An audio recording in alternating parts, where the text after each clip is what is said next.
Chanting, "God is great, the U.S. is the great devil," supporters of the military commander al-Hajj al-Shaabi carried his coffin through the streets of Baghdad. A militia leader of the Harakat al-Nujaba, which is supported by Iran, he and another member of the group were killed by a U.S. strike. For Washington, the killings in Iraq were an act of self-defense.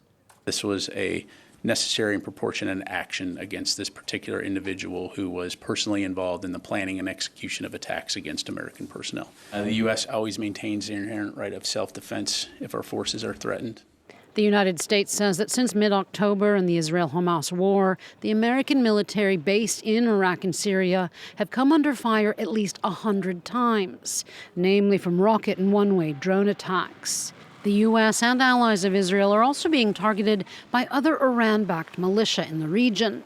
Houthi rebels in Yemen have launched repeated attacks since November, in protest, they say, against Israel and the war in Gaza.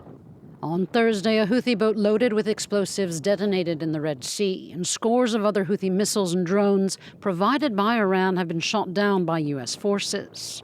But the Houthi attacks continue to disrupt international shipping. A dozen nations have called for the Houthis to cease or suffer the consequences.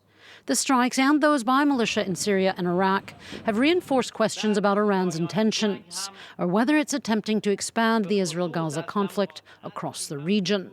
Washington says it's not seeking a confrontation with Tehran, but that the attacks must cease.